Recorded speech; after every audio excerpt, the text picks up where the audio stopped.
ரூபாய்க்கு கூட உங்களால் தங்கம் வாங்க முடியும் அப்படின்னு சொன்னால் உங்களால் நம்ப முடியுதா? நீங்கள் எங்கே இருக்கீங்களோ அங்கேருந்தே ரூபாய்க்கு கூட தங்கம் வாங்கலாம். எப்படின்னு கேட்குறீங்களா? உங்களுடைய ஜிபே, ஃபோன்பே, அப்புறம் பேடிஎம் இந்த வாலெட்லேருந்து கூட நீங்கள் டைரெக்டாக தங்கம் வாங்குறதுக்கு முடியும். வாங்க இப்போ அதை எப்படின்னு பார்க்கலாம். நான் இப்போ ஜிபே ஓப்பன் பண்ணுறேன். ஜிபேயில் என்கிட்ட பேலன்ஸ் எவ்வளோ இருக்குன்னா, என்னோடய பேலன்ஸ் வெறும் 5 ரூபா 26 பைசா தான் இப்போ இருக்குது. ஓகே, நான் இப்போது ரூபாய்க்கு தங்கம் வாங்கணும். இல்லை, இந்த 5 ரூபாய்க்கு நான் தங்கம் வாங்குறேன். ஏன்னா இந்த 5 ரூபா வச்சு மிஞ்சி போனால் வெளில போய்ட்டு என்ன பண்ணுவேன், ஏதாவது ஒரு கடலை மிட்டாய் வாங்கி சாப்பிடுவேன். அதை விட்டுட்டு நான் இப்போ கோல்டு வாங்கணும் அப்படின்னு பார்த்தீங்கன்னா, நான் இந்த சர்ச் பாக்ஸில் கோல்டு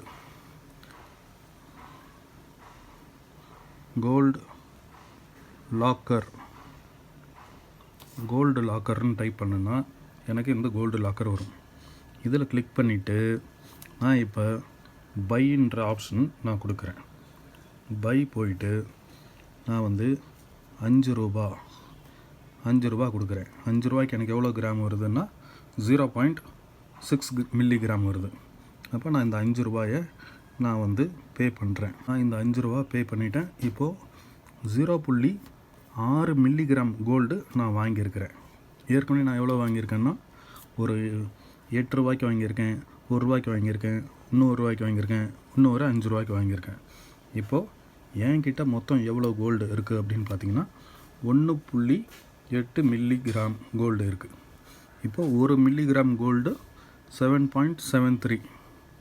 அப்போது நான் 1 ரூபா இருக்கும்போது மீதி ஏதாவது சில்லறை இருக்கும்போது இப்படி வாங்குறேன்னா, இது ஒரு நாளைக்கு கொஞ்சம் அதிகமாக சின்ன சின்ன அமௌண்ட்டாக போட்டால் என்றைக்கா ஒரு நாள் இது கொஞ்சம் அதிகமாக ஆகும். ஸோ இந்த மாதிரியும் நீங்கள் கோல்டு சேர்க்கலாம். இதே மாதிரி ஃபோன்பேக்கு போனீங்கன்னா, ஃபோன்பேயில் வெல்த்துன்னு ஒரு ஆப்ஷன் இருக்கும். இந்த வெல்த்துங்கிற ஆப்ஷனுக்கு போனீங்கன்னா கோல்டு ஃபண்ட்ஸ்ன்னு இருக்கும், இன்வெஸ்ட்மெண்ட்.